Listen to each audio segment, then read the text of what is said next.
This is Philippine Culture. There was a ballot that was rejected first. Live mula sa GMA Network Center, ito ang 24 Oras.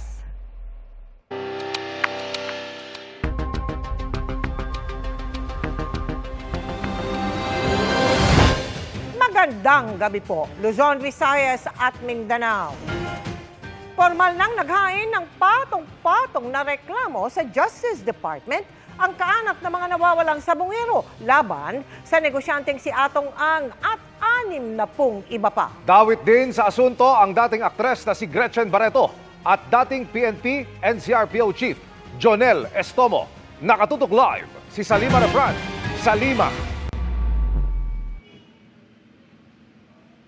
Mel Emil, multiple murder, kidnapping with serious illegal detention at iba pang mga reklamo ang inihain dito sa Department of Justice laban sa negosyanteng si Charlie Atong Ang at iba pa niyang mga kasama sa tinatawag na Alpha Group kaugnay ng pagkawala na mahigit 30 mga sabungero. Bakit gano'n ang po ang ginawa sa kanya? Kung yung sabi nila na ninyope, yun na po ba ang bayad, yung paslangin sila. Puno pa rin ang paghihinagpis si Merlene Gomez sa pagkawala ng kanyang anak na si Ruel sa Manila Arena noong Enero 2022. Nagtungo si Aling Merlene sa Department of Justice ngayong araw kasamang nasa 30 pamilya ng mga nawawalang sabungero upang maghain ng patong-patong na reklamo laban kay sabong tycoon Charlie Atong Ang at kanyang mga kasamahan sa tinatawag na Alpha Group. Ang mga kinasuhan po namin, siyempre yung aming talagang matagal nang hinala si Mr. Atong Ang. Kasama sila Eric De La Rosa, RJ Mejia, at saka yung mga pulis, si Attorney Caroline Cruz. Multiple murder po at saka serious illegal detention. Kabilang din sa mga reklamo, enforced disappearance, paglabag sa Anti-Graft and Corrupt Practices Act, direct bribery, corruption of public officials, obstruction of justice, at paglabag sa international humanitarian law. Kasama si Ang, 61 respondents ang inireklamo, bukod pa sa ilang John Doe. Siya ang main player sa Isabong eh. Siya ang main player dyan, siya ang amo ni Totoy or Dondon. Pera niya pinababayad para sa trabaho na ginagawa ng mga kontraktor na pulis. Kaya ang mahalaga talaga dito ay malitis to. Trial talaga ang mahalaga rito. Magkaroon na ng trial to on the merits. Meron namang witness who testifies to the fact that that person was involved in the commission of these crimes as the mastermind and as the head of a criminal organization. Kasama sa basehan ng mga reklamo ang salaysay ng akusado at ngayon whistleblower na si Julie Dondon Patidongan, pati na ang sa mga kapatid nito na sina Jose at Ella Kim Patidongan. Si Ella Kim, sinabi ni Remulla noon na panibagong testigo na may totoong ebidensya sa mga kaso. Ang reliability niya ng kanyang testimony is foolproof in many ways because his picture appears sa isang ATM withdrawal na ATM ng isang missing sabongero. Mas mabigat pa dyan, na-witness siya rin ng pagpatay. 10 tao yun na-witness siyang patayin. Nang tanungin kung kasama sa mga inireklamo ang aktres na si Gretchen Barreto na isa sa mga dinadawit ni Patidongan, sabi ni Remulla. Meron man Jane Doe? Maybe, if there's a Jane Doe, maybe she's the one. I don't know. Pero kasama yan sa pwede nating sabihin na persons of interest. Nakausap namin ang ilan sa mga kaanak ng mga sabungero at kinumpirma nilang kasama sa reklamo si Barreto, pati ang dating PNP NCRPO Chief na si retired General Jonel Estomo. Nauna na ring sinabi ng PNP na kakasuhan din ang magkakapatid na Patidongan. Sinusubukan pa ng GMA Integrated News sa makuha ang panig ni Ang at ng iba pang mga inireklamo. Pero nauna nang sinabi ni Ang, Barreto at Estomo na wala silang kinalaman sa pagkawala ng mga sabungero. Pinagkibit-balikat naman ni Remulla ang sinabi ng kampo ni Ang na si Patidongan at kanyang mga kapatid ang tunay na nasa likod umano ng pagkawala ng mga sabungero. Natural for them to concoct their stories. Yung talaga, gawain talaga ng ano yan eh, ng mga abogado. Di ba? Sabi ko nga, Ang kalaban namin dito, the best lawyers money can buy. Pera-pera lang yan eh. Natuwa naman ang pamilya ng mga nawawalang sabungero ngayong muling umuusad na ang kanilang paghahanap sa hustisya. Siyempre po masayang-masaya kasi ito na po yung pagkakataon namin at saka hinihintay matagal na po. Gusto ko lang po yung matutukan po itong kaso ng missing sabungero. Dahil sobra na po matagal. Yung 4 na taon na makahanap po namin ng hustisya.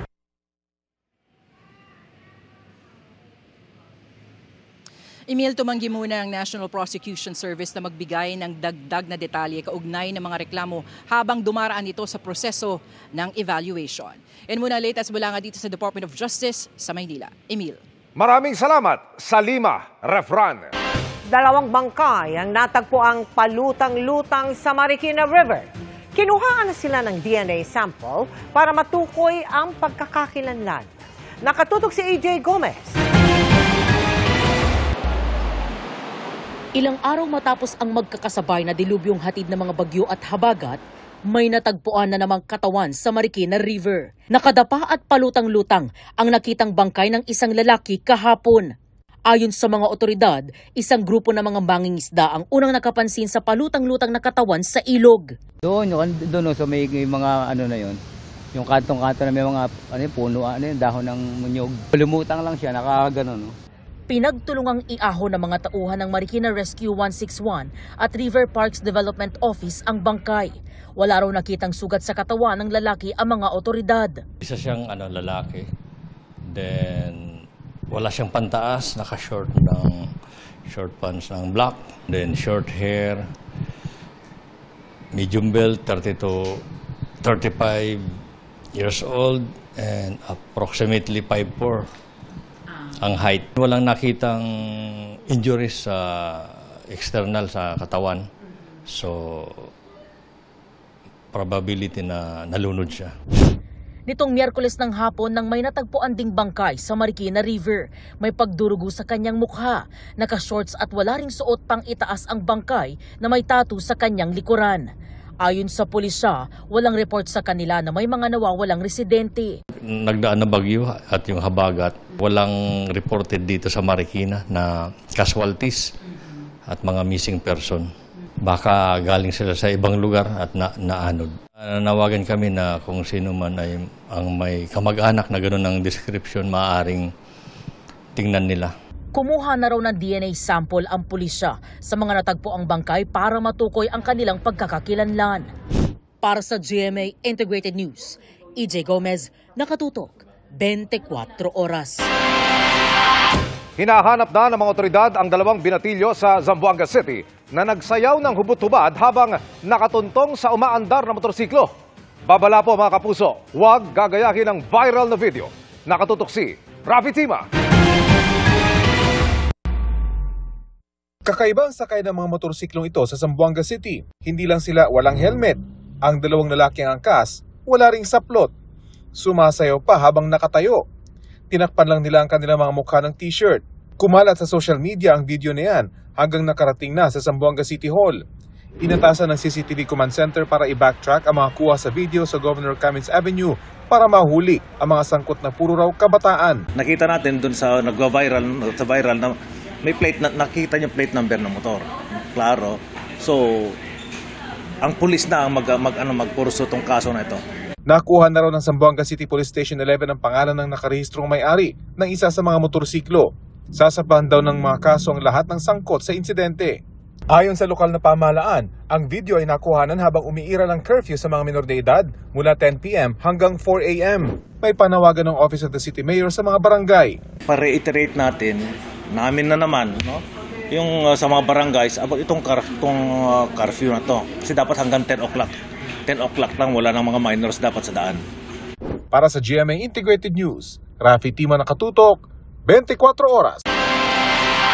Sa eksklusibo kong panayam sa kapatid ni Dondon Patidongan na si Ella Kim, isiniwalat niyang utos ng isang pulis na gamitin niya ang ATM card ng isa sa mga nawawala na nakuhanan pa ng CCTV. Nasaksiyan din umano ni Ella Kim ang malagim na pagpatay sa ilang sabungero. Narito ang aking eksklusibong pagtutok. Lulan ng mga bomb at bulletproof na sasakyan. Nakakonvoy na nagtungo sa Department of Justice sa Maynila si Dondon Patidongan alias Totoy, kasama ang nakababata niyang kapatid na si Ella Kim. Tulad ng kuya niyang si Dondon, tatayo rin si Ella Kim bilang testigo sa kaso ng mga nawawalang sabungero. Inamin ni Ella Kim, siya ang lalaking nakuna ng CCTV na nagwi-withdraw gamit ang ATM card ng nawawalang si Melbert John Santos. Utos-an niya ito ng isang pulis. Binigay niya sa akin yung itim, pero nung mga time na yon hindi ko alam na sa missing sabungero pala yung itim na yon. Nalaman ko na lang yon nung lumabas na ang balita. Gusto umano kasing malaman ng pulis kung magkano ang pumasok sa account ni Melbert na pinagsuspetsahang sangkot sa tsope o dayaan sa sabungan. Pinapacheck kung malaki bang laman, kung malaking kinita nila. Ikaw ba'y ready na gawin yung ginawa ng kapatid mo na malalagay ka lalo sa alanganin dahil magbibigay ka ng mga impormasyon na napakaselan? Handa po akong siwalat lahat ang aking nalalaman at aking nasaksihan. Ayon kay Dondon, ang magiging pahayag ni Ella Kim ang bubuo sa kwento kung ano ang sinapit ng mga biktima. Alam niya buti to, nakarating to doon kung saan yung katayan, saka nakita niya kung paano pagpuputulin daw yung tiyan, kung paano binubutasan yung mga laman-laman. Nung hindi niya natin tinitingnan, natatakot na siya. Pero pumalag si Dondon sa pahayag ng PNP na mapapabilang sila sa panibagong mga kakasuhan.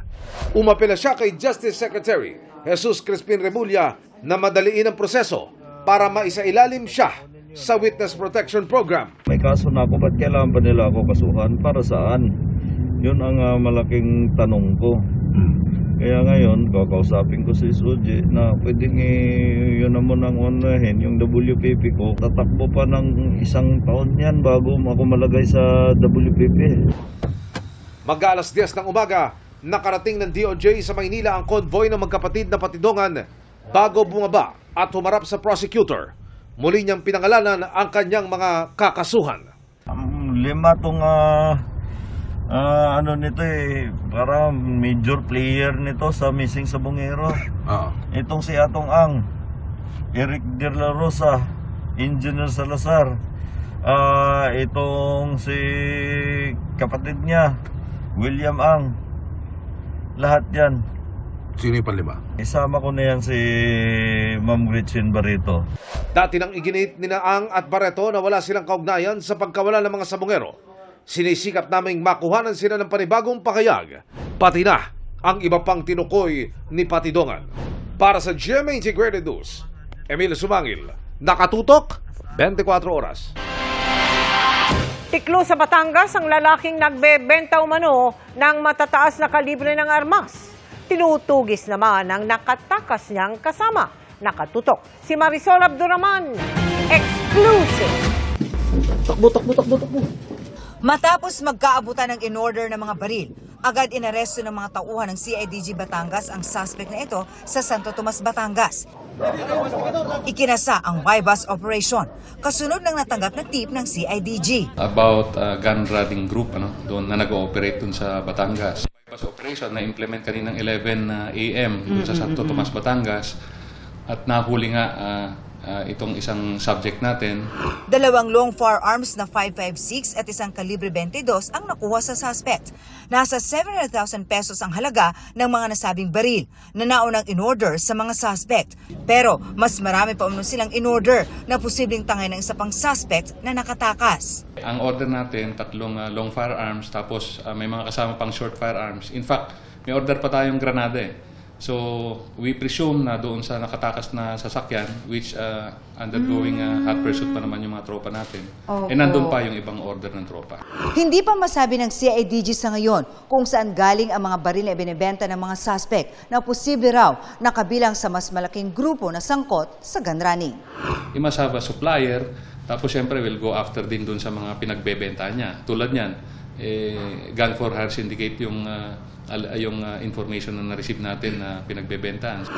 sasampahan ng reklamong paglabag sa RA 10591 o Comprehensive Firearms and Ammunition Regulation Acts of the Philippines ang suspect. Depensa niya na pag-utusan lang siya. Hindi ko naman po alam na yung po pala ay mga high power gun.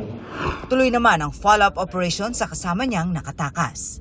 Para sa GMA Integrated News, Marisol Abduraman, nakatutok 24 oras. Higpit muna ng sinturon ang mga motorista at mamimili. May inaasahang oil price hike sa susunod na linggo habang nananatiling mahal ang ilang klase ng gulay sa pamilihan. Nakatutok si Bernadette Reyes. Kung hindi doble, halos triple ang presyo ng ilang klase ng gulay sa Pasay Public Market. Kabilang dyan ng mga gulay Tagalog pati Highland vegetables o kilala bilang gulay Bagyo. 2 linggo na madam buhat nung bagyong Dante tapos yung Emong. Kapekto talaga madam sa mga gulay. Hinati ko na lang po. Usually po kasi buong cabbage po yung binibili ko. Sa soya ngayon, half na lang. Ito po na around parang 70 po to. Sa monitoring ng Department of Agriculture, hanggang 200 pesos ang kada kilo ng ampalaya at talong. Tumaas naman ng 10 hanggang 40 pesos ang presyo ng Highland vegetables. Sabi ng DA, epekto ito ng pagbaba ng supply matapos masira sa mga nagdaang bagyo at habagat. Pinupuntahan na ng DA ang mga production area para alamin ang sitwasyon. Sa kabila niyan, hindi pa rin dapat labis-labis ang taas presyo ayon sa Agri-Department. They're making money out of during a time of emergency or calamity. Yun, pwede po natin silang going liable after due process or after investigation or verification. Bukod sa presyo ng gulay, pabigat din ng bulsa ang panibagong round ng oil price hike sa unang Martes ng Agosto. Sa taya ng Department of Energy, piso o higit pa ang posibleng dagdag sa presyo ng diesel at gasolina at higit kumulang 80 centavos sa kerosene. Bumalik yung concern na magkaroon ng supply disruption dahil sa sanction na inimpose ng United States sa Russia at saka Iranian oil. Nag-improve yung economic activity matapos yung trade deal ng United States at European Union. Mawawalan na naman ng kaunti yung kita. Magpapagabi na lang. Damihan na lang yung ikot para makabawi. Lalo nang wala na kikitain talaga, wala na may uwi. Dapat maawa naman sila sa mga public utility. Sa kabila na nakaambang pagtaas sa presyo ng produktong petrolyo, nag-rollback naman ngayong araw ang presyo ng liquefied petroleum gas. 2 pesos and 50 centavos kada kilogram o katumbas na mahigit 27 pesos sa kada 11 kilogram na tangke. Malaking tulong yun. Pangdagdag na rin sa mga bilihin dito. Gaya ng mga sahog. Para sa GMA Integrated News, Bernadette Reyes, nakatutok 24 oras. Tinitimbang pa ni Pangulong Bongbong Marcos ang mga panawagang higpitan o ipagbawal ang online sugal. Ayon sa palasyo, ayaw ng Pangulo na magpadalos-dalos at isinaalang-alang din ang kita ng gobyerno rito. Nakatutok si Ivan Mayrina. Kabilang sa hinanap ng ilan sa nakaraang State of the Nation Address o SONA ng Pangulo, ang isyu ng online gambling na para sa ilan ay dapat ng tuluyang ipagbawal. Sa gitna yan ng mga samot-saring kwento ng mga nalululong dito na nagre-resulta sa pagkabaon sa utang, pagkabura ng kabuhayan at pagkasira ng pamilya.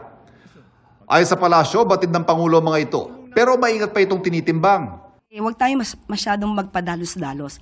Dapat muna po malaman natin saan ba nanggagaling yung kamalian. Doon ba sa license, online gambling app, o doon sa mga hindi lisensyado? Inihalimbawa ni Castro, ang isabong na kahit illegal na ay may mga patagong nag-ooperate. Ang isabong noon nakakapagbigay ng revenue, ng tulong sa pamahalaan.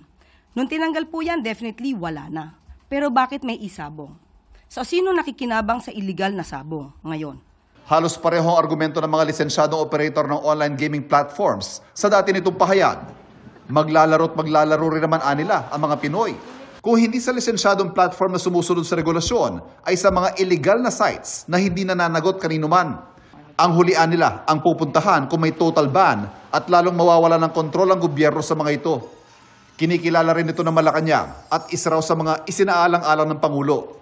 Dapat ito aralin mabuti ano ba ang dapat gawin dahil kapag ka nga tinanggal natin talaga agad-agad ang online gambling at maapektuhan naman yung ibang mga lisensyado, makakaapekto ba ito sa tulong sa bayan?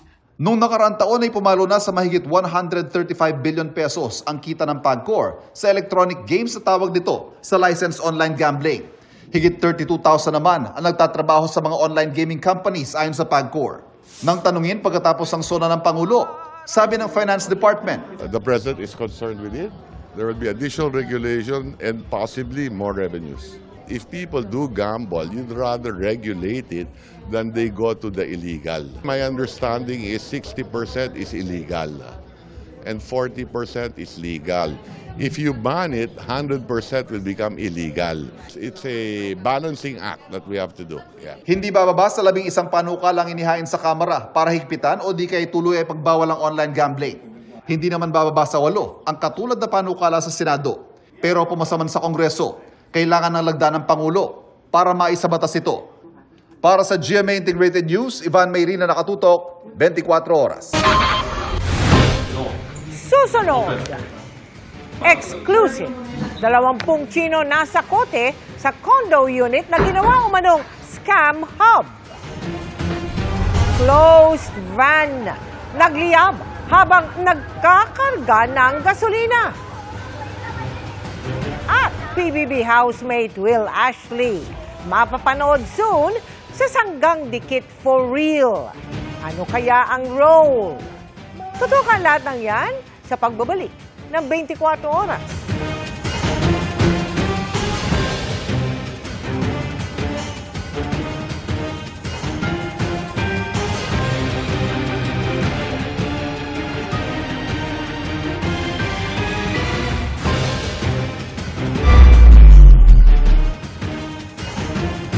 Back-to-back silver wins ang naiuwi sa US International Awards ng 24 Oras Pogo Special Reports nina Sandra Aguinaldo at Salima Refran at itinanghal na finalist naman ang unang balita El Nino Special Report ni Darlene Kai. In our commitment to truth, service, and world-class journalism, we are GMA Integrated News, the news authority of Filipinos.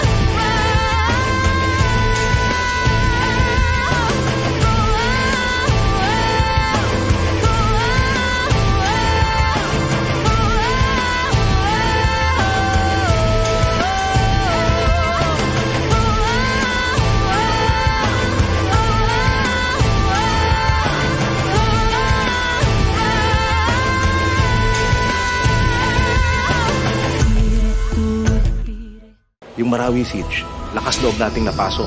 Mula simula hanggang sa matapos, naroon ang inyong lingkod. Nakita ko kung paano napalayas, na-displace yung mga kababayan nating Maranao, kung paano napagsamantalahan yung kanilang mga karapatan at mga ari-arihan, paano nagbuwis ng buhay, pati na yung mga puwersa ng gobyerno, ang mga sundalo, ang mga pulis, anumang klase ng peligro na aming susuungin. Patuloy naming gagawin at isa sa katuparan ang aming tungkulin na maiatid sa sambayan ng Pilipino at sa buong mundo ang mga impormasyon at balita na kanilang kinakailangan. GMA Integrated News, ang news authority ng Filipino. Walang tigil ang balitaan. Sabado at Linggo, kasama sina Pia Arcangel, Ivan Mayrina at Nelson Canlas. 24 Oras Weekend.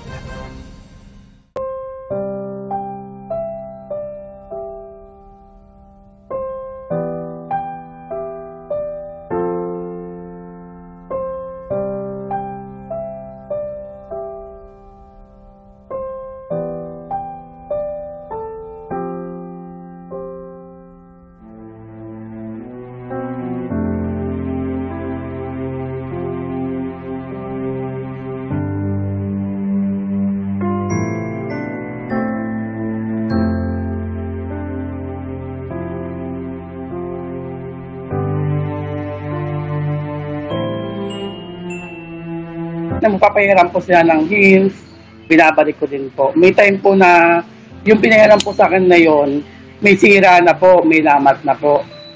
Ngayon hindi ko siya napa-repair. Kaya na tuluyan siyang naputol po ng time na yon.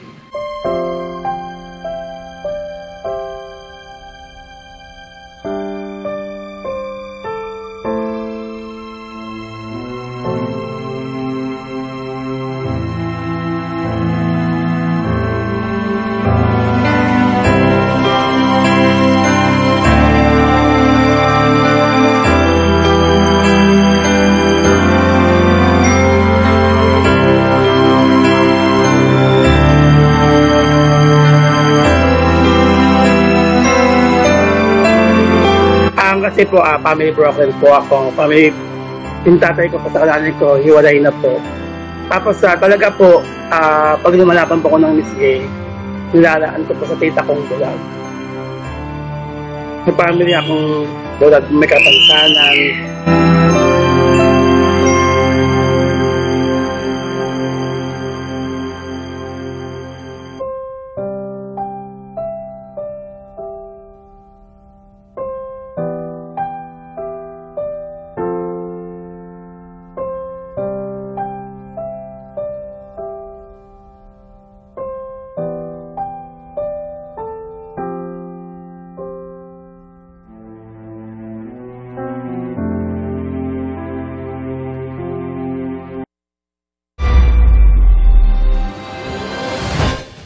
Kahit nagsorry na, hindi pa rin daw isasantabi ng House Committee on Ethics ang panonood ng sabong ng isang kongresista habang nasa sesyon. Handa namang humarap si Congressman Nicanor Briones sa investigasyon pero gid niya, hindi totoo ang mga paratang laban sa kanya. Nakatutok si Tina Panganiban Perez. Ilang araw matapos makunan si AGA Party List Representative Nicanor Briones na nanonood ng sabong sa kanyang cellphone habang nagsesesyon, may tiniyak ang House Committee on Ethics. Asahan niyo po na tutuparin ng Committee on Ethics ang aming tungkulin. And we will make sure that we will abide by the proper process before coming up with a decision on matters. We can't afford to right a wrong with another wrong. Hindi pa masagot ni Representative Abalos kung kusa bang iimbestigahan ng kanyang komite ang issue o kung maghihintay silang may formal na maghain ng reklamo at kung sapat na bang nagsorry na si Representative Briones. Kaka-appoint ko lamang bilang Committee on Ethics Chairman last Wednesday. Wala pa pong ibang members sa committee na na-appoint. We are still awaiting on that. Hindi pa po tayo nakakapag-adopt ng ating rules, but we will fulfill our job to the best that we can. Pero nanindigan si Abalos na kailangang laging tama ang asal ng mga kongresista, nasa loob man ng plenaryo o hindi. Public property po kami at may responsibilidad po kaming managot sa aming mga actions. Irerekomenda rin niya sa Kamara na bumuo ng independent office na tatanggap ng mga reklamo laban sa mga kongresista. Tiniyak naman ni Briones na handa siyang humarap sa House Committee on Ethics. Kung sa tingin nila ay dapat imbestigahan, harap tayo doon dahil wala naman tayo tinatago. Malinis konsensya natin.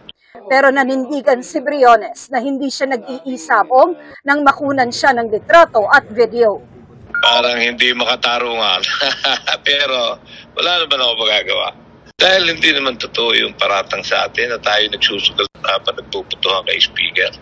Tumanggi naman magkomento si Briones sa mga ulat na nawala na siya ng pagkakataong mahalal sa Commission on Appointments dahil sa insidente. Para sa GMA Integrated News, Tina Panganiban Perez, nakatutok, 24 oras. Wala umanong lisensya mula sa Department of Migrant Workers at sobra pa kung maningil ang ni-raid na kumpanya sa Pasig na nag-aalok ng assistance sa pagkuha ng visa. Ipinasara yan at damay pati ang iba nilang branch. Nakatutok si Oscar Oida. Maayos at mukha naman talagang legit kung titignan ang tanggapang ito ng isang visa consultancy company na nakapwesto sa isang gusali sa Ortigas Center sa Pasig. Isa lang umano ito sa kanilang 8 branches nationwide. Pero ayon mismo kay DMW Secretary Leo Hans Kakdak na napasugod sa nasabing tanggapan kaninang umaga, illegal ang operasyon nila. Ang estilo nila is Visa Assistance Package, $8,500. So lalabas yan almost $500,000 pesos. But nag-o-offer sila ng trabaho para sa abroad with a work visa nang walang lisensya sa DMW at naniningil ng 300,000 to 500,000. Mainly teachers. Ayon kay Kakdak, nakatanggap umano sila ng reklamo mula sa mismong mga kliyente ng nasabing kumpanya. May mga kaso na hindi nila binalikan na, nabalikan. Yung mga inalokan nila ng trabaho at pinagbayad nila. At doon mismo sa yung lugar yung sa pantry nila, nandun naka-showcase pa yung mga recruit nila for the H1B? Yes, sir. H1B visa for the US. Kanina, ipinasara na ng DMW ang Visa Consultancy Company. Kasabay nito ang pagpapasara sa iba pang branch ng nasabing kumpanya sa iba't ibang bahagi ng bansa. This is a simultaneous operation, 8 branches nationwide. Luzon, Visayas, Mindanao. Meron sa Mindanao. Kaya't 8 yung pinasasara natin to put a stop to this practice. 2022 pa sila in operation. Identified naman lahat ng officers dito, the President and everyone else. So we will put forward a case before the Department of Justice. Sa impormasyong nakuha ng DMW, aabot na daw sa 50 ang mga Pilipinong na-recruit at nabigyan ng trabaho sa ibang bansa ng kumpanyang ito. We will monitor their situation. Kasi kung nahaharap sila sa kontrata na hindi nila gusto o substandard, edi gagawa natin ng paraan na maremedyohan yun. Walang kawaning otorisadong magsalita sa main branch na tinungo ng DMW. Sinisika pa ng GMA Integrated News na makuha ang panig ng Visa Consultancy Company. Sabi ng DMW, para di maging biktima ng illegal recruitment, sumangguni sa official website ng DMW upang makita ang listahan ng mga lehitimong recruitment agencies. Para sa GMA Integrated News, Oscar Oida, nakatutok, 24 oras. Mga kapuso, naging bagyo na yung low pressure area na nabuo kahapon malapit sa hilaga ng Luzon. Huling nakita ang sentro ng bagyo sa layong 1,365 kilometers east-northeast ng extreme northern Luzon. Ayon sa Pag-asa, dahil inaasahang kikilos ito pasilangan ngayong gabi at northeast naman sa mga susunod na araw, lumiliit na rin ang tsansa nitong pumasok pa sa Philippine Area of Responsibility. Patuloy naman nating imomonitor ang iba pang kumpol ng mga ulap sa paligid ng bansa, lalo na sa kargatang Pasipiko dahil may tsansang mabuo yan bilang sama ng panahon. Ngayong Agosto, 2 o 3 bagyo ang posibleng mabuo o pumasok sa PAR. Ayon sa Pag-asa, kung maglalandfall, karaniwang tinutumbok ng bagyo ang Luzon kapag ganitong buwan. Pwede rin hindi ito tumama sa lupa at sa halip ay lilihis at tutungo sa Taiwan o Southern China. Habagat pa rin ang dominant weather system pero mas mahina na yan at sa Luzon na lamang nakaka-apekto ngayon. Base sa datos ng Metro Weather, mas maaliwalas na ang panahon ngayong weekend maliban sa kalat-kalat na ulan lamang sa ilang bahagi ng Northern Luzon, Bohol at ilang lugar sa Mindanao bukas. Halos ganyan din ang panahon sa linggo pero mas marami ng ulan sa Mindanao. May malalakas na buhos din ang ulan na posibleng magpabaha o magdulot ng landslide. Sa Metro Manila, sisilip ang araw pero hindi pa rin inaalis ang tsansa ng isolated thunderstorms lalo sa hapon o gabi.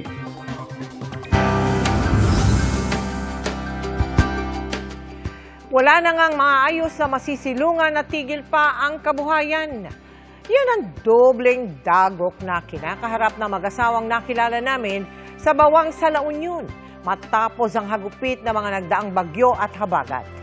Sa kanilang lugar naman tayo naghatid ng tulong sa ilalim ng Operation Bayanihan ng GMA Kapuso Foundation.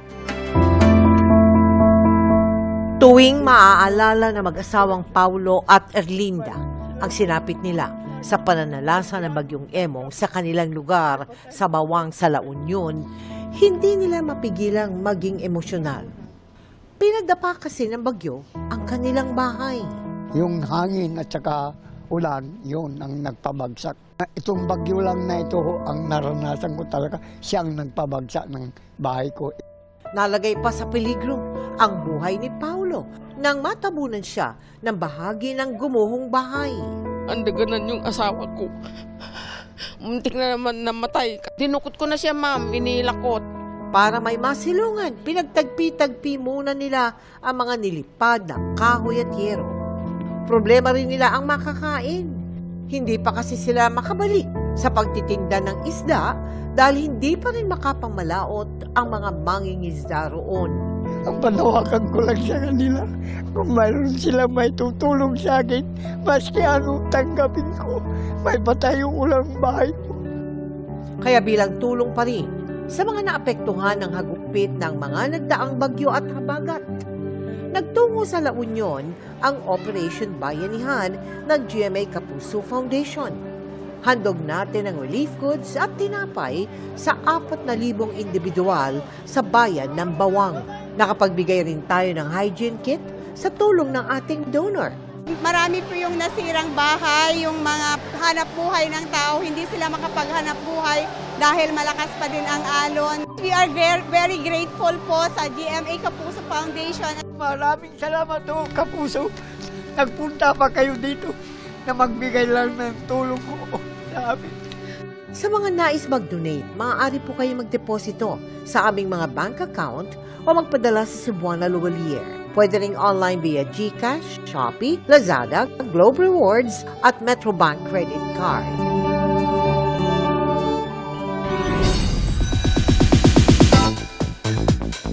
Happy Friday, chikahan mga kapuso!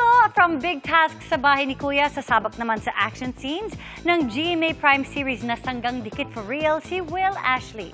Ang Denjen na bida sa series. Looking forward na makaeksena ang binansagang Nation's Son. Makichika kay Athena Imperial.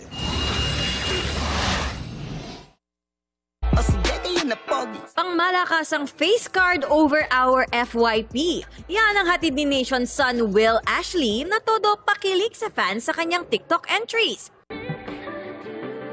Boy Next Door ang atake. Hindi na makalaya. Na magaling pang mangharana. Pero di lang looks ang isa-serve ni Will. Kaya rin daw niyang makipagsabayan sa action. Soon, mapapanood na rin si Will sa GMA Prime series na Sanggang Dikit for Real na pinagbibidahan ng kapuso couple Dennis Trillo at Jeneline Mercado. Magiging role ko po dito para sa Sanggang Dikit isang pulis na very composed, prim and proper, na talagang by the book na pulis. Bagong experience for me, action, and isang bagay din na look forward ko dito is makatrabaho si Kuya Dennis and of course Miss Jenny. It really feels good to be back and sobrang excited ako lahat gawin yung mga eksena ngayon. Maging sina Dennis at Jeneline, looking forward makatrabaho si Will. Nakikita lang namin siya sa mga clips ng PBB tsaka sa mga ibang nagawa niya shows dati. Excited kami na mapasok siya dito sa Sanggang Dikit. Kaabang-abang nga raw ang next scene sa TV series.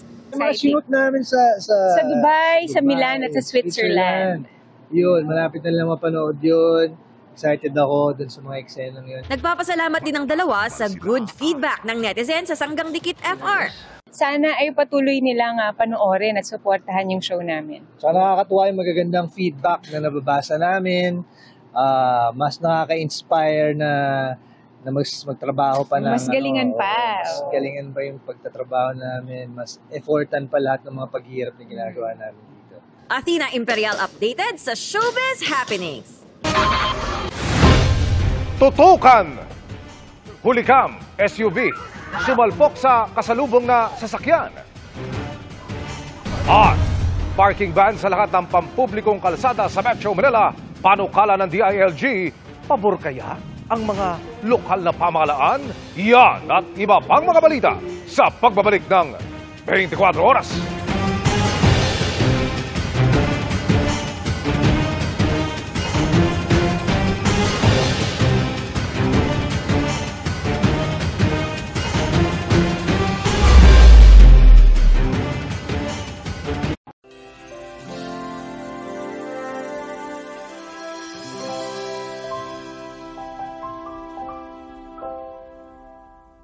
Naipapakita ng GMA Integrated News na may halaga ang mga balitang lokal, ito'y sa pamamagitan ng pagiging tapat sa ating mga viewers. Hindi lang napapanood, kundi nakakausap nila, nalalapitan nila, nakikinig sa kanila. Kasama tayo sa pakikinig, pagtugon sa kanilang problema, at the end of the day yung paghanap ng solusyon. Siguro yun yung importanteng role natin as a media practitioner.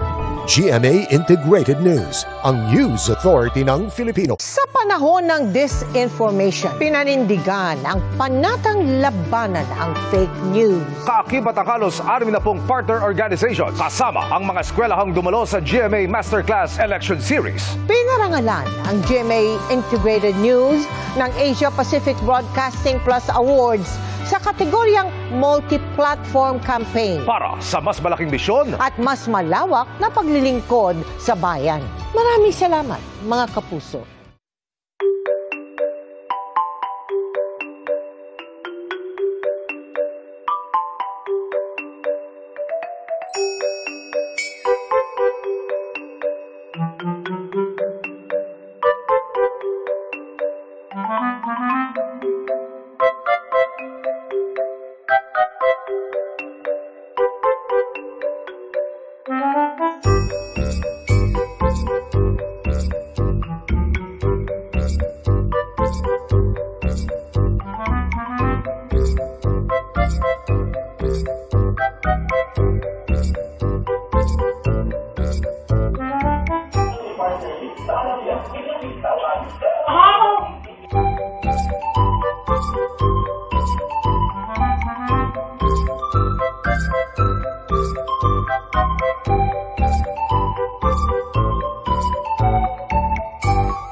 Yung pamamatok, talagang hindi ko talaga inaasahan yun. And medyo masakit kasi sumabit yung buhok ko sa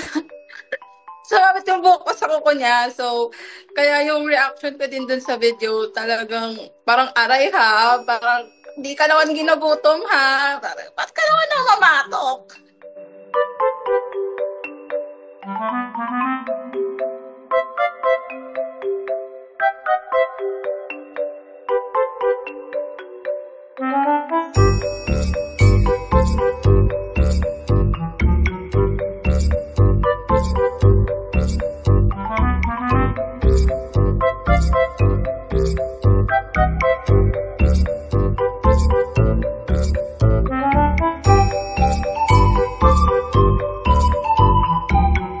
Play po sa kanya, play talaga siya.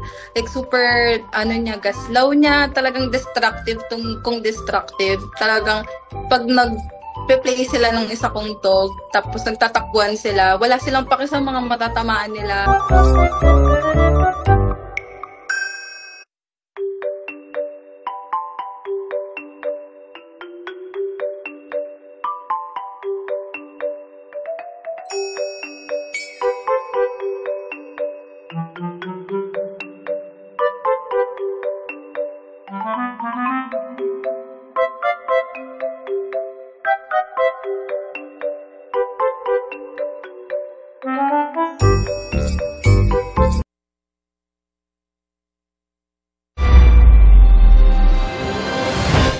Sugatan ang mga driver ng dalawang sasakyang nagsalpukan sa Davao City.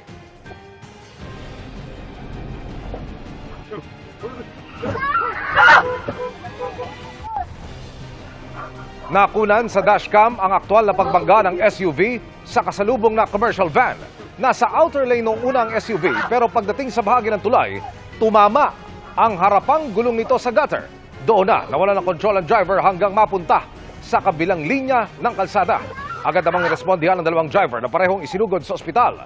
Dahil sa insidente, magsasampa ng reklamo ang driver ng van laban sa SUV driver. Sinusubukan pa namin silang kuhaan ng pakayan.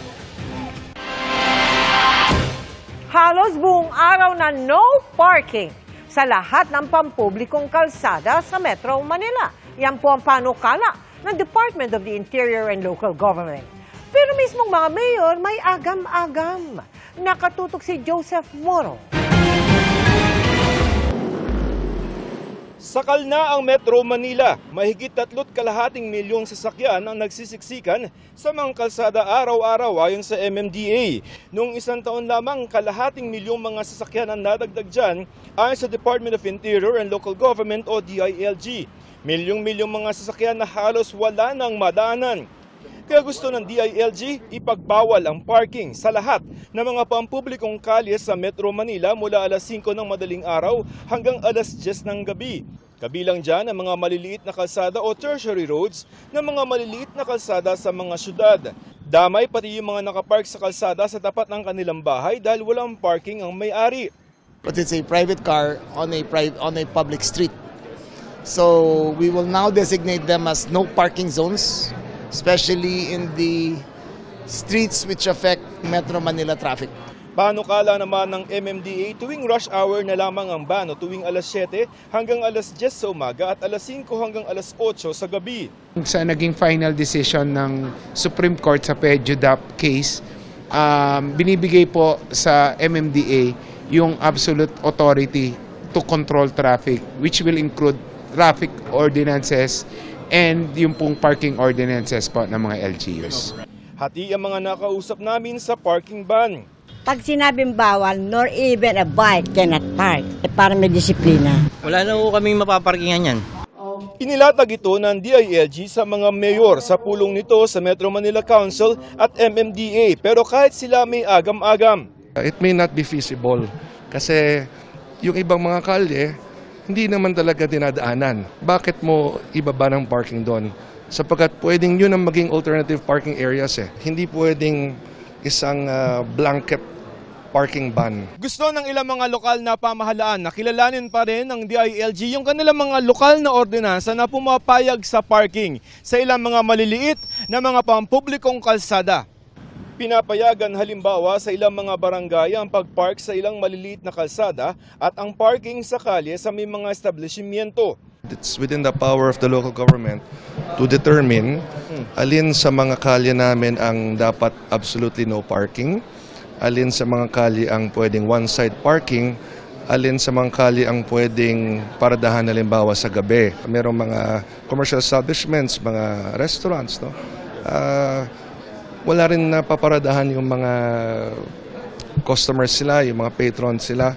So, kung meron namang areas na hindi naman siya high traffic area, kumbaga, no? Bubuo ng technical working group at sa September 1, isa sa pinal ng DILG ang ban. Oras na ipatupad, non-contact apprehension ang magiging panghuhuli. Para sa GMA Integrated News, Joseph Morong, nakatutok 24 oras. Nakatakdang pirmahan ni Pangulong Bongbong Marcos ang batas na magpapaliban sa barangay at sangguniang kabataan elections na gaganapin sana ngayong Disyembre. Ayon yan sa COMELEC. Nakatutok si Von Aquino. Sa unang araw ng 10-day voters registration para sa Barangay and Sangguniang Kabataan Elections o BSKE, isang mahalagang anunsyo ang natanggap ng COMELEC mula sa Office of the Executive Secretary. Kinukonfirm sa atin sa 12 ng Agosto, alas 2 ng hapon, ay magkakaroon ng formal signing ceremony. Papipirmahan ng ating Pangulo ang batas na magre-reset o postpone ng barangay at SK elections at magpi-fix ng termino ng barangay at SK na mula 3 taon papunta sa 4 na taon. Kung maipapagpaliban sa halip na ngayong Disyembre, gagawin na ang BSKE sa November 2026. Ang sinasabi noon pa ni Garcia, mas magiging maginhawa para sa kanila kung marereset ang BSKE para mas mapagtuunan nila ang paghahanda sa Bangsamoro Parliamentary Elections na gaganapin sa October 13. Sa kabila ng kumpirmasyong ito ng Malacanang sa COMELEC, sabi ng COMELEC tuloy-tuloy pa rin yung kanilang preparasyon tulad ditong voters registration at yung kanilang procurement hanggat hindi pa nila pinal yung postponement ng barangay at SK elections. Kasi po, kahit pumapirmahan ng Pangulo, mayroong pupunta sa Korte Suprema at hindi naman sa pine-preempt natin ang aksyon ng Korte Suprema, paano kung bigla kaming i-TRO sa pagkukondak ng eleksyon, tapos hindi kami naghanda, tapos wala tayong registration. Tuloy lang ang pagproseso sa mga registrants na dumagsa kanina sa COMELEC sa Intramuros, Maynila. Pila rin ang mga nagparehistro sa Register Anywhere program sites tulad sa Mabini Hall sa Rizal Park sa Luneta, Maynila. Gusto ko na pong bumoto sa susunod na halalan, pati sa mga, para makakontribute na rin sa mga, para sa community ko, ganun.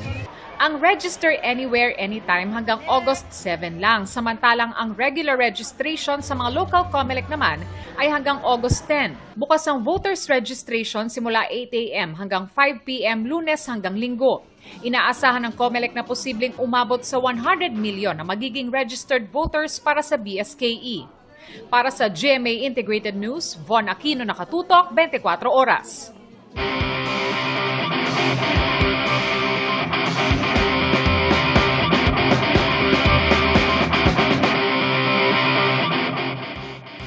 panibagong tech tayo para sa mga atleta. This time, isang boxing humanoid robot na magagamit sa training. Ano kayang say ng ilang Pinoy boxing medalists? Tara, let's change the game!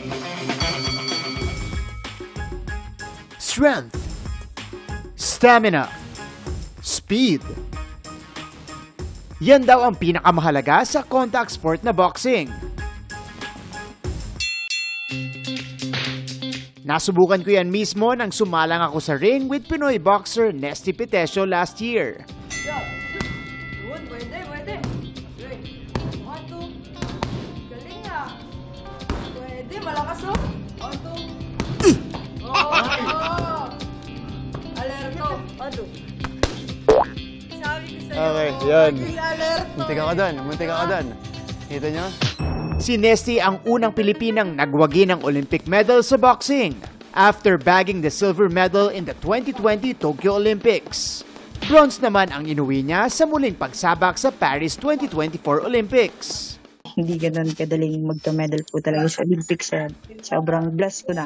Yung time na yun na naulit yung magka-medal ako.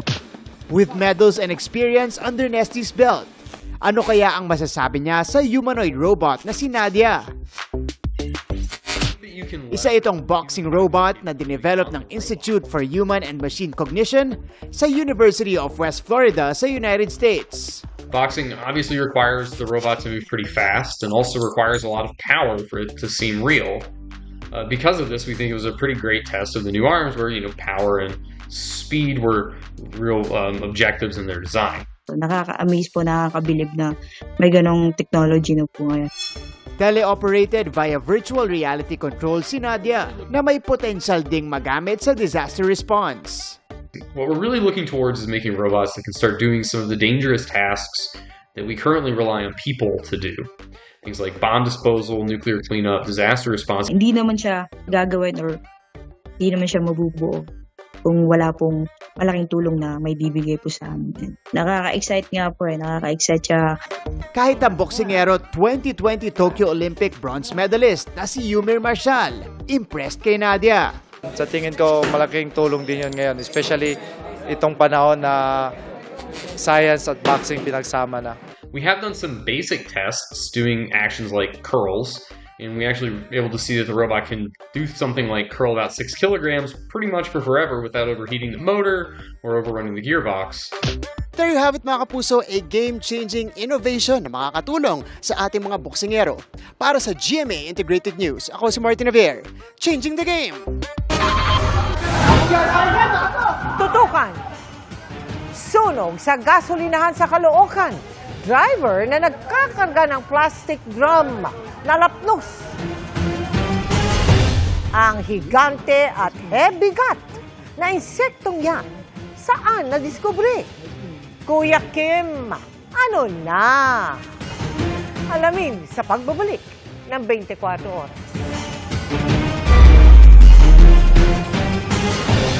Back-to-back silver wins ang naiuwi sa US International Awards ng 24 Oras Pogo Special Reports nina Sandra Aguinaldo at Salima Refran. At itinanghal na finalist naman ang unang balita El Nino Special Report ni Darlene Kai. In our commitment to truth, service, and world-class journalism, we are GMA Integrated News, the news authority of Filipinos.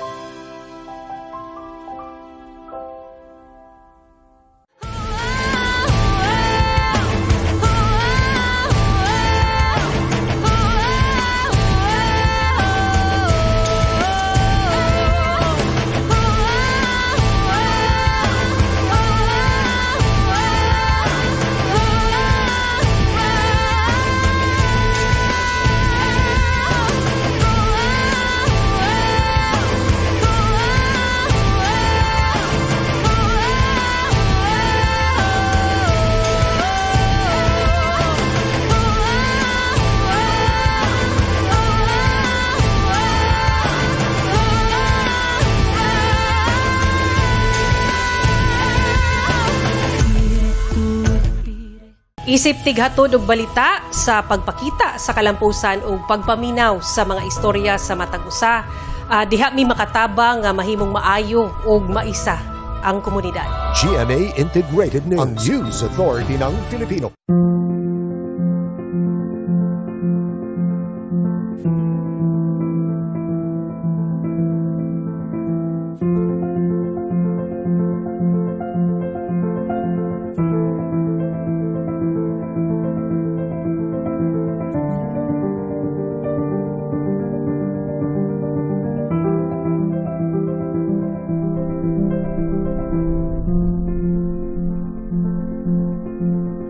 Mahilig din po mag-alaga si tatay ng mga hayop.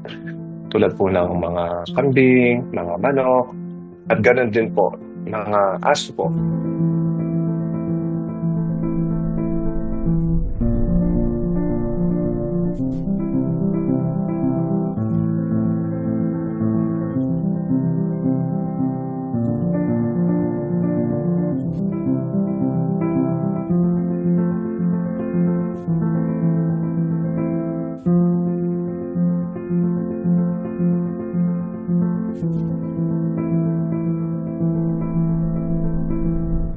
Sabi ko nga sa nanay ko, bakit hindi siya pinapaalis, baka nakakasalhaw po, no, parang baka nakakaabala yung sa mga dumarating. No?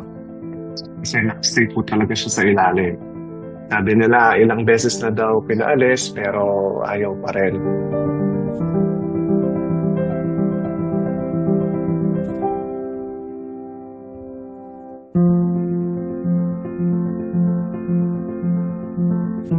Makikita mo talaga sa mukha ng aso yung kalong.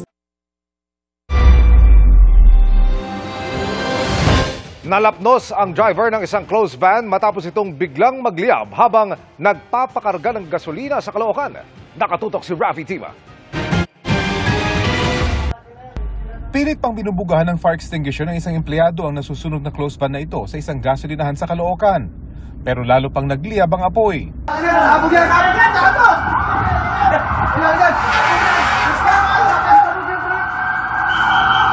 Sa isa pang anggulo, kita ang biglang pagliyab ng apoy. May ilang empleyado pang gusto magsalba ng gamit mula sa gasolinahan pero pinalayo na sila ng mga nanonood sa sunog. Agad namang dumating ang mga bumbero na gumamit na ng fire retardant foam para maapula ang apoy. Ayon sa Bureau of Fire Protection, itinawag sa kanilang sunog bandang alas 11 ng umaga. Nakontrol ang apoy bago mag-alas 12 ng tanghali at tuluyan itong napula 12:50 ng hapon. Ayon sa gasoline attendant ng istasyon, nagkakarga ng gasolina ang driver ng closed van sa mga plastic drum na nasa loob ng sasakyan nang bigla siyang makaramdam ng init. Paglingon ko dun sa likod ko, may apoy na pala, umaapoy na. Yung ko tapos, sumigaw yung isa kong kasama na may sunog. Naglabasan na rin noon ang iba pang empleyado ng gasolinahan, maging mga empleyado at customer ng katabing bangko. Dito na niya nakita ang driver ng closed van na empleyado rin ng gasolinahan na tumatakbo. Ano itsura niya? Wala, sunog, buhok. Basta sunog na siya, walang damit, walang ano dito. Basta yun, sunog na pati buhok. So, nakakasigaw ba siya? O? Hindi siya nagsasalita. Pero tumatakbo siya. Yun. Tapos kumuha pa siya ng distinguisher ba yun? Tapos hindi niya rin kinaya kasi ang laki na talaga ng apoy. Sa video ito, kita ang driver ng closed van na inilagay sa isang stretcher para dalhin sa ambulansya. Itinakbo siya sa kalapit na ospital. Nagtamo siya ng first-degree burns at nasa ligtas ng kalagayan. Matapos ang sunog, kita ang pinsala sa gasolinahan. Bukod sa closed van, tupok din ang isang pump ng gasoline station. Sunog din ang bahagi ng bubong ng gasolinahan. Ang katabing bangko, basag ang salaming harapan, kabilang na ang pintuan. Agad namang dumating ang kanilang armored personal carrier para ilabas ang mahalagang gamit, dokumento at pera mula sa bangko. Sa isang statement, sinabi ng Maybank na walang nasaktan sa kanilang mga empleyado. Pero pansamantala munang isasara ang branch habang nagsasagawa ng safety assessment at repair. Sa inisyal na pagtaya ng BFP, aabot sa 180,000 pesos ang pinsala sa infrastruktura. Patuloy daw ang kanilang investigasyon sa pinagmulan ng apoy. Para sa GMA Integrated News, Rafi Tima, nakatutok, 24 oras. Magandang gabi mga kapuso. Ako po ang inyong Kuya Kim na magbibigay sa inyo ng trivia sa likod ng mga trending na balita. Ang ulat namin ito tiyak magbibigay ng kilabot sa mga may entomophobia o matinding takot sa mga insekto. Sa isang liblib na rainforest kasi sa Australia, nadiskubre kamakailan ang tinuturing ang pinakamabigat na insekto sa buong kontinento. Anong insekto ito? Ang katawan ng insektong ito mahaba at manipis. Kung hindi man green, kulay brown ito. Parang sanga ng puno o halaman. Kaya ang tawag sa mga ito, walking stick o stick insect. Depende sa species nito. Ang mga insektong ito maaaring kumaba ng mula 1 hanggang 12 inches. Pero ang stick insect na to, na nadiskubre kamakailan sa isang liblib na rainforest sa Australia, abay napakalaki. Halos 16 inches ang haba. Ang bigat naman ito, 44 grams. Kaya ito ang tinuturing ngayong pinakamabigat na insekto sa Australia. To find potentially Australia's biggest insect, heaviest insect, is just a really neat experience. And to be involved in describing it scientifically is just, yes, it's great for the Atherton Tablelands, but just personally, for myself, it's great to be involved in it. Ayon sa mga eksperto, ang laki nito maaaring isang evolutionary response sa malamig at basa nitong habitat. Ang body mass kasi nito ang nakakatulong para makasurvive sa malamig na klima. Kung ang super-sized stick insect ang tinuturing na pinakamabigat na insekto sa Australia, ano naman kaya ang pinakamabigat sa buong mundo? Kuya Kim, ano na? Ang may hawak ng Guinness World Record para sa pinakamabigat na insekto sa buong mundo, isang buntis na Denacrida heteracantha o Little Barrier Giant Weta o Weta punga. Ang naturang insekto na nadiskubre ng US scientist na si Mark Moffett noong 2011 may bigat na 71 grams. Ang manatipaklong na insektong ito matatagpuan lamang sa kagubatan ng Little Barrier Island sa New Zealand. Samantala, para malaman ang trivia sa likod ng viral na balita, i-post o i-comment lang, #Kuya Kim, ano na? Laging tandaan, kimportante ang may alam. Ako po si Kuya Kim at sagot ko kayo 24 oras. Kinilala na ang 8 sa 10 bangkay na nasamsam sa iligal na punerarya sa Maynila na ipinasara dahil sa hindi maayos na pag-iimbak sa mga bangkay. Ang isa, Japanese na natagpo ang patay sa kanyang kondo. Palaboy naman ang iba pa. Nakatutok si Mark Salazar. Nabigyan na ng limitadong pagkakakilanlan ang 8 sa 10 bangkay na na-recover sa Body and Light Funeral Services noong Miyerkules. 7 sa kanila'y mga palaboy. Ito si Ramil. Ramil lang siyang kilala ng mga kapwa palaboy sa Barangay 666, Ermita, Maynila. Nakita siyang patay sa bangketa ng UN Avenue noong May 11. Palaboy naman sa Barangay 659 sa Ermita pa rin, si alias Tata. May bumarol daw sa kanya noong June 21. Walang nakaalam kung bakit. Si alias Abdul na tricycle driver sa Tondo namatay sa bangketa ng Delpan. Ipinagpapalagay ding palaboy ang isang babaeng 13 hanggang 15 anyos na nakitang palutang-lutang sa South Harbor, Port Area, Maynila. May 3 mga senior citizen na palaboy na inabutan ng kamatayan sa bangketa. Si Noel, 76 years old, sa bangketa ng Palangka Street natagpuan. Si Elena, 73 years old, sa bangketa ng Abad Santos Avenue. At isang may edad na lalaki na namatay sa bangketa ng Kirikada Street, Tondo, Maynila. Bukod tangi ang kaso nitong si Akihito Nishizuka, na isang Japanese national, na August 29, 2024 pa natagpo ang patay sa loob ng kondominium na tinitirhan sa Malate. 1 taon na pero walang pamilyang lumutang para sa kanya. Ang mga detalye ng 8 bangkay hango sa spot report na inilabas ng Homicide Division ng MPD. 1 linggo na lang maghihintay ang Manila North Cemetery para i-claim ang mga bangkay bago nila ito tuluyang ihimlay. May pagkasiguran po, nakatouch naman doon yung spot report ng homicide, death certificate at doon po, yun tatanggap po namin. Pero hindi libing namin sa maayos po. Kanina, 3 pamilya ang dumating sa Manila North Cemetery para tingnan kung kasama ang kanilang mga patay sa nakumpiskang bangkay sa Body and Light.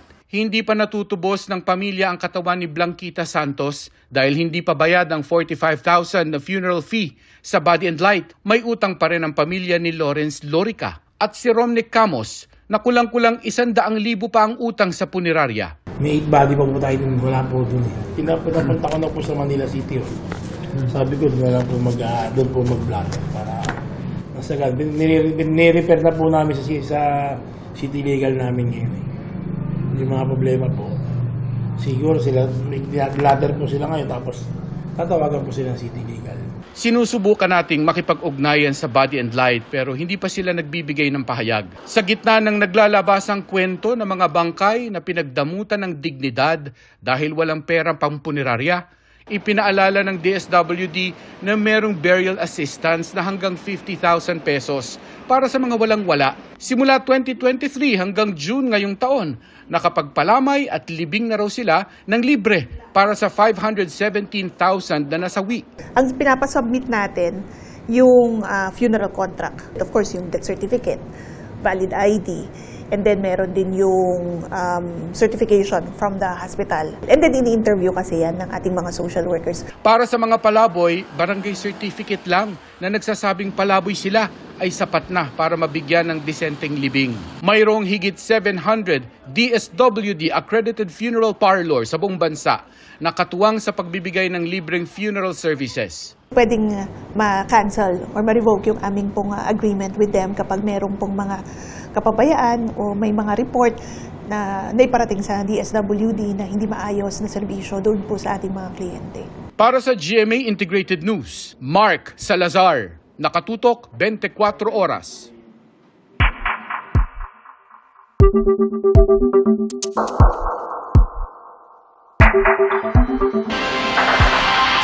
Wala nang magaganap na impeachment trial kay Vice President Sara Duterte maliban kung katigan ng Korte Suprema ang apela ng Kamara. Ayon kay Senate President Pro Tempore Jinggoy Estrada, paglalakad pa niya, halos lahat ng senador ay gustong sumunod sa desisyon ng Korte Suprema na nagsabing unconstitutional ang Articles of Impeachment. Nakatutok si Darlene Kai. Sabihin natin, to abide by the ruling. To abide by the ruling. Mga 19 to 20. Yeah, except yata si Senator Alan. Ganyan na karami ayon kay Senate President Pro Tempore Jinggoy Estrada ang mga senador na gustong sumunod sa desisyon ng Korte Suprema na nagsabing unconstitutional ang Articles of Impeachment laban kay Vice President Sara Duterte. Bagaman hindi raw nagbotohan, nababasa naman anya ang posisyon ng mga senador nang pag-usapan nilang issue sa caucus nitong Martes. Una sa body language nila, pangalawa sa salita nila. Malatama naman kung sino. At kahit nagkasundo ang mga senador na magdebate at aksyonan sa August 6 kung tuloy o hindi ang impeachment, malabo na raw magbago pa ang posisyon niyang sumunod sa Korte Suprema para hindi raw magkaroon ng constitutional crisis. Liwaliwanag na sinabi ng Korte Suprema, wala na kami jurisdiction. Infirm yung final ng House. Kaya para kay Estrada, wala nang magaganap na impeachment trial maliban kung katigan ng Korte Suprema ang apela ng Kamara na susundin din daw ng Senado. August 9 ang deadline para sa apela. Sabi ni Senate Minority Leader Tito Soto, marahil opinyon ni Estrada ang binanggit niyang 19 na senador dahil karamihan daw ay hindi pa naririnig ang mga kwestiyon sa desisyon ng Korte Suprema. Maging sa mayorya, may mga naghihintay pa. Sabi ni Majority Leader Joel Villanueva, hindi niya kayang pangunahan ang mga kapwa senador at kabilang siya sa mga humingi ng oras para pag-aralan ng Supreme Court desisyon. Sabi rin Majority Senator Kiko Pangilinan, baka dapat hintayin ang apela ng Kamara at desisyon ng Korte kung gusto ng Senado na sumunod sa mataas na hukuman. Dumagdag na rin ang mahigit 80 faculty member ng UP College of Law sa mga naglabas ng pahayag. Ang Kongreso raw ang binigyan ng konstitusyon ng kapangyarihang magtakda ng patakaran nito kaugnay ng proseso ng impeachment. At dahil sumunod naman daw ang Kamara sa 2 dekadang president o mga dati ng desisyon at patakaran, anumang pagbabago ay dapat daw ipatupad sa inaharap at hindi sa kasong ito ng Vice-Presidente. Sinabi rin nila na ang judicial review o pagsuri ng Korte sa impeachment ay para lang sa mga pagkakataong may nangyaring pang-aabuso. Sa pagkakataong ito, wala naman daw maituturing na abuse dahil sinunod lang ng Kamara ang patakarang dati ng itinakda ng Korte Suprema. Para sa GMA Integrated News, Darlene Kai, nakatutok 24 oras. Nasa kote sa umunoy panloloko ang nasa 20 Chino sa isang condo unit na ginawang scam hub. Kabilang sa inaresto ang mismong nagre-recruit umano ng mga Pilipino para maging scammer sa ibang bansa. Nakatutok si John Consulta. Exclusive! Kasama ang intel unit ng AFP. Sabay-sabay na sinalakay ng Bureau of Immigration Fugitive Search Unit ang 4 na unit sa isang condominium sa Pasay City. Pagbukas ng target ng mga kwarto sa 18th at 20th floor, huli sa akto ang mga dayuhan habang abala sa umano'y pang-i-scam. Secure the room. Sa unit na ito, pumasok ang mga ahente sa maliit na bintana ng banyo. Pagpasok sa kwarto, nabisto nilang may nagtatago palang Chinese sa ilalim ng kama. Sa gitna ng operasyon, may tumunog na alarm sa mga palapag ng mga Chinese na nag-ooperate umano ng scam hub. Ang setup nila is mga residential condo na lang, and dun sa living room, nandun na yung mga setup nila. Pag natunugan nila na may pakyat na mga operatiba, ay madali lang nila itong madismantle at maitago. Based sa record check natin, karamihan sa kanila ay nasa alert list order na natin. So ibig sabihin, dati na silang mga nagtrabaho sa POGO companies before na iban natin yan. At dapat ay lumabas na sila ng bansa or na-issuehan na sila ng order to leave. Ngunit itong mga taong ito ay hindi sumunod sa.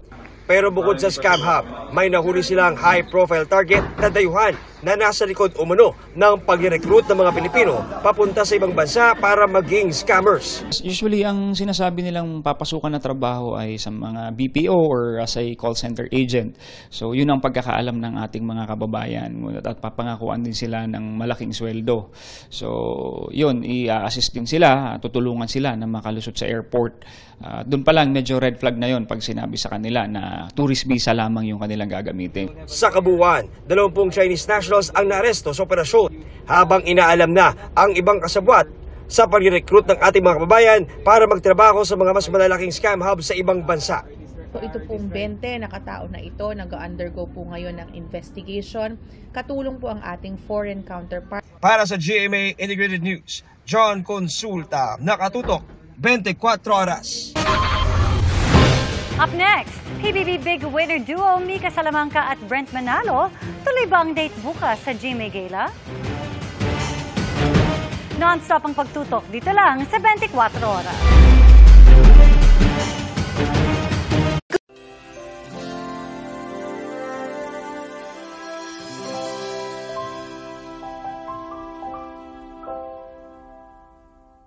Mas napapalawak ng GMA News Online ang reach ng GMA Integrated News. Dito din makikita ang integration ng iba't ibang platforms ng GMA Integrated News tulad ng mga reports mula sa TV at radyo. Ang bawat pisong ating ipinupuhunan ay humuhubog sa mundong mamanahin ng susunod na henerasyon. Pero anong klaseng kinabukasan nga ba ang pinupondohan natin? Sa mga nakalipas na panahon, kita lang ang nagsisilbing sukatan ng tagumpay. Pero ngayon, mas malaki na ang nakataya. Kasama sa mga kinakaharap natin ang pagtaas ng tubig dagat, mas malalakas na mga bagyo, at naglalahong mga kagubatan. Nawawalan na ng huli ang mga mangingisda at ng ani ang mga magsasaka. Ang pinupondohan natin ngayon ang magtatakda kung ang mga hamon ba ay ating malalampasan o mas lalala pa ang mga ito. Kaya naman nananawagan ang United Nations Global Compact sa mga negosyo. Isabuhay na ang Forward Faster. Dahil ang sustainability ay hindi gastos. Ito ang susi sa isang negosyong handa at matatag para sa hinaharap.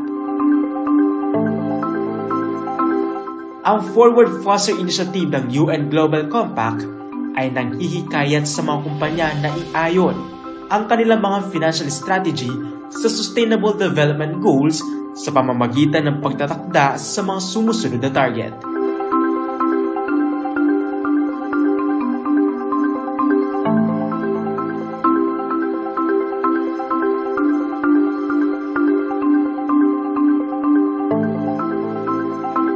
Dapat iayon ang pamumuhunan ng mga kumpanya sa kanilang SDG commitments, magtakda ng malinaw na targets, sukatin ang progress, at gumawa ng report kung gaano kalaking bahagi ng kapital ang nakalaan para sa sustainable development.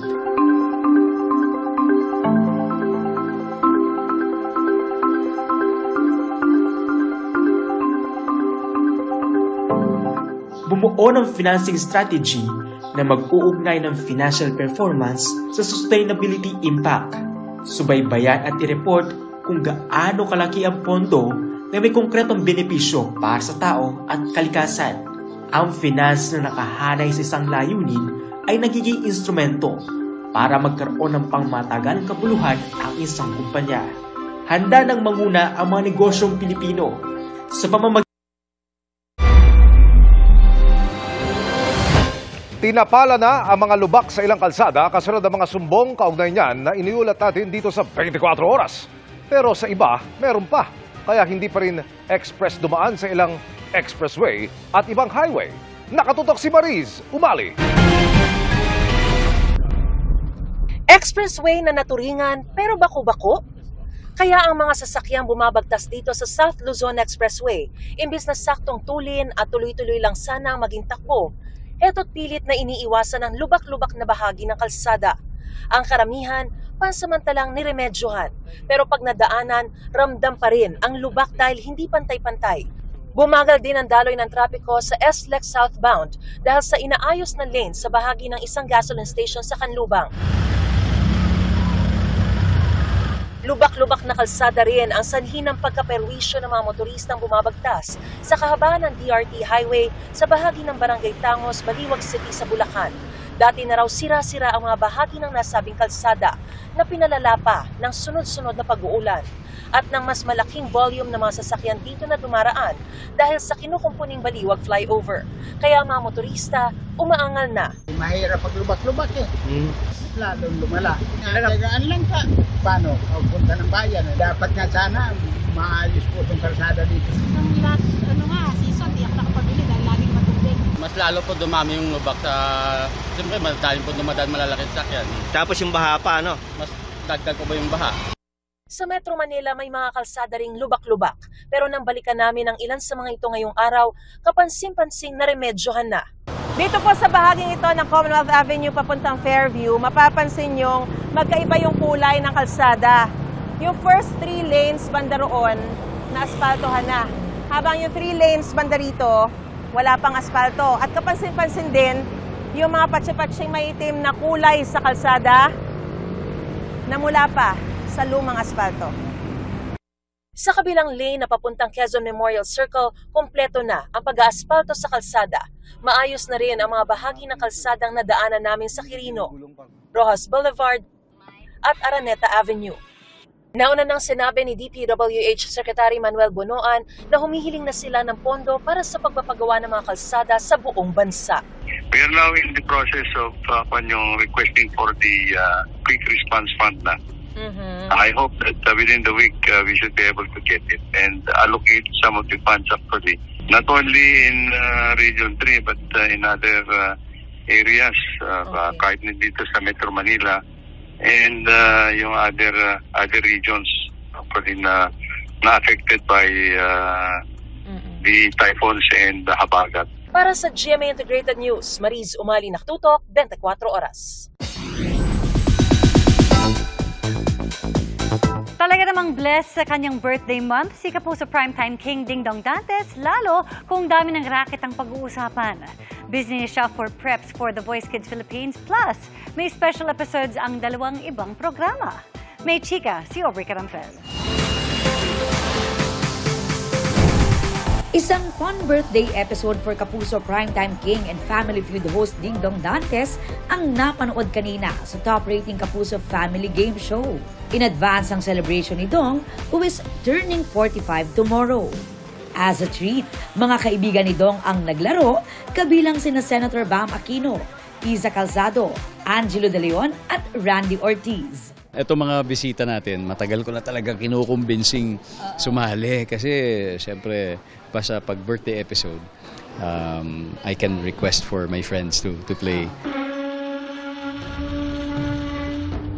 Aside from Family Feud, may espesyal na ganap din ang kanya namang infotainment show na Amazing Earth na sinurprise siya on set.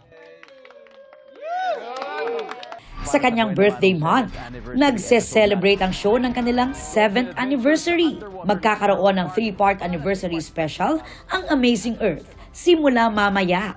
Kabilang sa aabangang guest sa kanilang exciting dino adventure, si The Voice Kids Philippines winner Nevin at finalists Makmak at John. And speaking of The Voice Kids Philippines, Magbabalik din si Dingdong as host sa new season ng reality singing competition mula sa new set of talented kids auditionees. Excited din si Dong sa new coaches this season na sina Zach Tabudlo at ang magkapatid na sina Paolo and Miguel ng folk pop collective band na Ben and Ben. Very fitting addition daw sila sa mga nagbabalik namang sina Coach Billy Crawford at Coach Julian San Jose. Yung balitaktakan, di ba? Yung kulitan ng mga coaches kung nakita nila in the past seasons of The Voice, yung dynamics at yung chemistry ng mga coaches natin, ito may bago na naman. May bago ring one-of-a-kind twist na dapat abangan. Twist talaga na talagang babaliktad ka, 360 talaga. Ibig sabihin, literally and figuratively dahil first time na gagawin ito ever in the whole franchise of The Voice Kids. So dito mapapanood yan sa Pilipinas sa GMA Network. Pinarangalan din si Dong ng Office of Civil Defense ng Dangal ng Pilipino sa Bayanihan at Kaligtasan ng Pamayanan dahil sa pagtulong sa OCD para masigurong handa ang mga komunidad lalo pag tumama ang sakuna. Yung disaster preparedness, hindi na po siya seasonal conversation. It's about making preparedness a way of life. Aubrey Carampel, updated sa Showbiz Happenings. Ilang araw bago ang state visit ni Pangulong Bongbong Marcos sa India, dumaong sa Pilipinas ang isa nitong Navy ship para lumahok sa joint exercise sa West Philippine Sea. Armado ito ng high-tech missiles na pareho sa binili ng Pilipinas sa India. Nakatutok si Chino Gaston. Tulad nito, ang mga BrahMos guided missiles na gawang India na pinakabagong sandata ng Armed Forces of the Philippines para depensahan ang bansa. Dito ko nasulyapan ang mga high-tech na armas sa Indian Navy ship na INS Delhi na nasa Pilipinas ngayon para lumahok sa military exercise sa West Philippine Sea. Ang mga ganito kasi ng Pilipinas na binili noong 2022 sa halagang $375 million nakadeploy na sa isang sekretong lokasyon sa North Luzon. May paparating pang 2 missile batteries na posibleng ilagay sa iba pang parte ng bansa. 4 months ago, nandun po ako sa India. Nakausap ko yung aking counterpart at sabi ko sa kanya, please join us in our maritime cooperative activities in the West Philippine Sea. And right away, pumayag siya. Next week, habang nandun po sa India ang ating Pangulo, ay magkakaroon tayo ng bilateral maritime cooperative activity with India. Tuloy ang pakikipagtulungan ng India sa Pilipinas. Katunayan, sa state visit ni Pangulong Marcos sa India sa August 4 hanggang 8 ay inaasang tatalakayin ang tungkol sa defense cooperation at mga problema sa seguridad sa rehiyon. We are expecting to have very productive and meaningful discussions. Certainly defense-related issues will be also part of the conversation. Possibly agreement on having staff-to-staff talks. This year, as we celebrate the 75th anniversary of our bilateral relations, we are elated and proud that we continue to take steps forward. Bukod sa mga BrahMos, pinag-aaralan din ng AFP ang pagbili ng iba pang missile at rocket systems, gaya ng High Mobility Rocket Artillery System at ang Typhoon medium-range missiles mula US. Patuloy ang pagsasanay ng mga taga-Philippine Army sa HIMARS at Typhoon systems para bihasa na sila oras na may budget na pangbili ng mga ganitong makabagong sandata. Para sa GMA Integrated News, Chino Gaston, nakatutok, 24 oras. Everything set for a night full of glamour and celebration para sa GMA Gala 2025 bukas. Pero bago yan, may humabol pang promposal kay PBB Big Winner Mika Salamanca mula sa kaduo niyang si Brent Manalo. Ang live update sa preparations for the spectacular event, ichichika sa atin ni Nelson Canlas. Nelson? Iyan, nandito tayo ngayon sa loob ng ballroom kung saan gaganapin ang pinakaabangan at most star-studded event of the year, ang GMA Gala 2025. And as you can see, the ballroom is being glammed up ngayon. And tonight, bibigyan natin ang ating mga kapuso ng isang glimpse kung ano-ano ang mga magaganap bukas.